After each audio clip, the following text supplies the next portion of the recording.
अब आइए तीसरा क्वेश्चन देखेंगे बच्चे। तीसरा क्वेश्चन आप लोग के सामने है एंड तीसरा क्वेश्चन समझिएगा, कहता है वह सबसे छोटी संख्या ज्ञात कीजिए जिससे निम्नलिखित संख्याओं को भाग देने पर भागफल एक पूर्ण घन प्राप्त हो जाए। तो बच्चों तो आइए हम लोग इसको भी करते हैं। बिल्कुल इजी क्वेश्चन है। फर्स्ट क्वेश्चन को सारे बच्चे देखेंगे। फर्स्ट क्वेश्चन आपका लेते हैं बाबू 81 ना जी।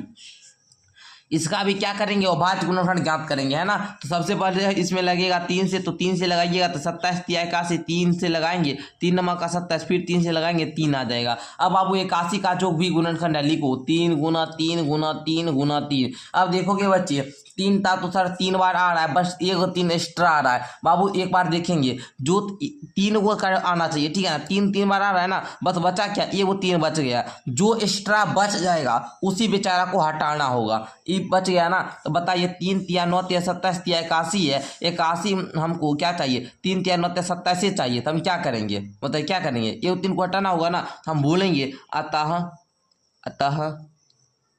81 में 3 से भाग देने पर, 3 से भाग देने पर प्राप्त संख्या पूर्ण घन संख्या होगी, पूर्ण घन संख्या होगी, ठीक है ना। इस प्रकार आप लोग बताइएगा, ठीक है ना। समझे आप लोग किस प्रकार बनाना है। 81 का हम लोग पहले क्या करेंगे, अभाज्य गुणनखंड करेंगे। उसके बाद देखेंगे जो भी संख्या बाबू वो 3 बार आना चाहिए और 3 बार आ जाएगा। उसको एक्स्ट्रा जो भी कुछ बचेगा, एक बार आए कि 2 बार आए, सबको क्या करेंगे, भाग दे देंगे। क्या करेंगे, सबसे भाग दे देंगे। किसमें, जो संख्या का हमको बोल रहा था पूर्ण घन बनाने के लिए, ठीक है ना। चलो समझ गए ना। आइए आगे देखते हैं बाबू। दूसरा प्रश्न हम लोग लेते हैं। दूसरा प्रश्न को देखिए 128 है ना, 128 और अभाज्य गुणनखंड ज्ञात करेंगे। थोड़ा हम ऊपर कर लेते हैं बाबू, आप लोग बुक को ओपन कर लीजिएगा। ओके चलो, अब 2 से लगाओगे तो यहाँ पर देखना 64 आएगा, 2 से लगाओगे 32 आएगा, 2 से लगाओगे 16 आ जाएगा एंड 2 से लगाने पर 8 आ जाएगा एंड 2 से लगाने पर 4 आ जाएगा, 2 से लगाने पर 2 आ जाएगा,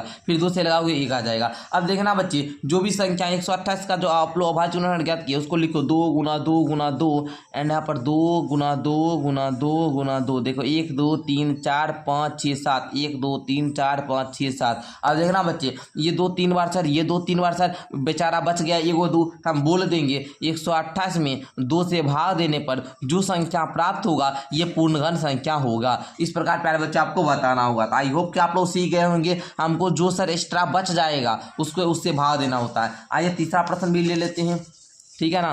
तीसरा प्रश्न आपका 135 है, इसको भी लीजिए एंड इसका भी अभाज्य गुणनखंड ज्ञात करेंगे। देखिए 3 से लग रहा है, हाँ सर 3 से लग जा रहा है। 3 चौका 12, 3 पच्चे 15, 3 से लगाइए 15 तिया 45, 3 से लगाओगे 3 पच्चे 15, 5 से लगाओगे 1 आ जाएगा ना जी। अब देखना प्यारे बच्चे, आप लोग बोलेंगे 135 का सर अभाज्य गुणनखंड क्या आया बच्चे, आप बोलोगे तो 3 गुना 3 गुना 3 गुना 5 आ गया। बच्चों देखोगे 3 का यहाँ पर तो 3 बार आ रहा है बट 1 5 बेचारा एक्स्ट्रा बचा रहा है। तो बोलेंगे 135 में 5 से भाग करने पर जो संख्या प्राप्त होगा वो क्या होगा, पूर्ण घन होगा। वो क्या होगा बाबू, पूर्ण घन होगा, ठीक है ना। चलो अब देखना बच्चे 135 भागा 5 करना। तो देखो 5 दूनी के 10 एंड यहाँ पर देखना 5 दूनी के 10 हो गया ना, 3 5 5 7 35, 27 संख्या है, ये पूर्ण घन होगा, ठीक है ना। इस प्रकार आप लोगों ने ज्ञात कर लिया, ठीक है, समझ रहे हैं ना। आइए चौथा प्रश्न देखते हैं बाबू 192 एंड इसका भी हम लोग ज्ञात करते हैं किस संख्या से भाग देना होगा। तो हम बोले सारा अभाज्य गुणनखंड ही है,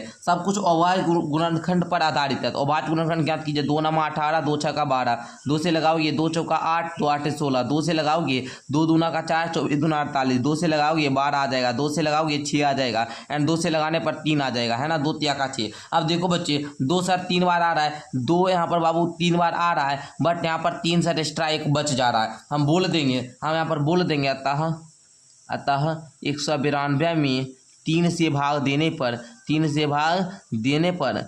पर प्राप्त संख्या पूर्ण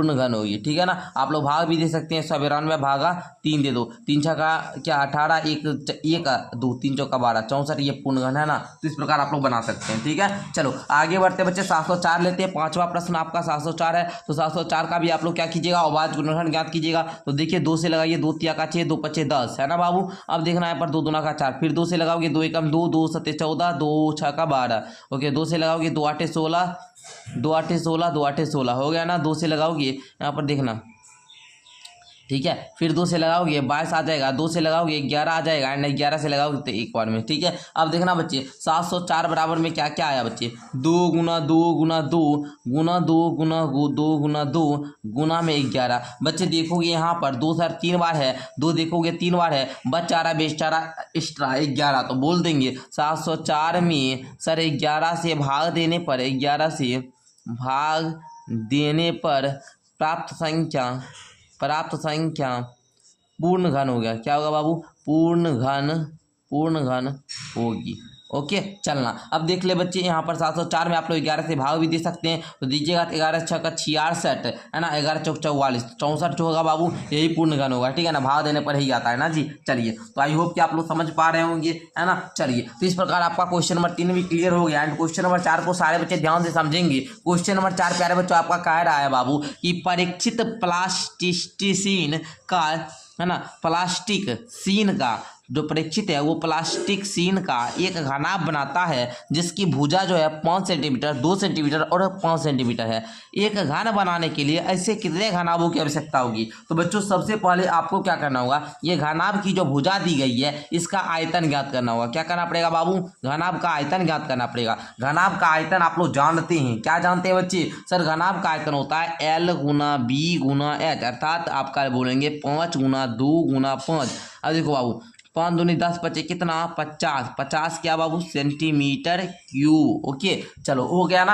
अब ये बाबू आपका आयतन आ गया। अब बोलता है घन बनाने के लिए से कितने घनाभों की आवश्यकता होगी, तो जो आपका आयतन आया है इसका अभाज्य गुणनखंड ज्ञात कर लोगे। 50 का अभाज्य गुणनखंड ज्ञात करेंगे। ठीक है ना, चलो ज्ञात कर लेते हैं प्यारे बच्चे। ज्ञात करेंगे 2 से लगाएंगे क्या आएगा 25 आ जाएगा, है ना। अब देखिए प्यारे बच्चे यहाँ पर हमको 5 से लगाना हुआ तो यहाँ पर क्या आएगा 5 आ जाएगा, है ना। अब देखो प्यारे बच्चों, अब देखो लिखेंगे 50 बराबर में 2 गुना 5 गुना 5। अब देखो बच्चों इतना ही आया है ना। अब देखिए हमको इसको मानिए पूर्ण घन बनाना है। क्या बनाना है बच्चे, पूर्ण घन बनाना है। तो हमको इसमें किससे किससे गुना करना पड़ेगा। आप बोलेंगे सर ये 1 को 2 है, अगर पूर्ण घन चाहिए तो 2 को 2 से गुना करना पड़ेगा, एंड 2 को 5 है, 1 को 5 से भी गुना करना पड़ेगा। तो आप बोलेंगे सर 2 को 2 से एंड 5 से इस प्रकार गुना करना पड़ेगा। तो आप बोलेंगे 2 दूनी 4 25 20, अर्थात 20 से गुना करने पर ये क्या होगा पूर्ण घन होगा। तो बोलेंगे 20, है ना। ऐसे कितने घनाभों की आवश्यकता होगी, तो 20 घनाभों की आवश्यकता होगी। तो आई होप कि आपको ये वीडियो काफी ज्यादा अच्छा लगा। अगर अच्छा लगा तो वीडियो को आप लोग लाइक करके चैनल को भी सब्सक्राइब कर लीजिएगा। मिलते हैं एक नेक्स्ट क्लास के साथ, तब तक के लिए बहुत बहुत धन्यवाद।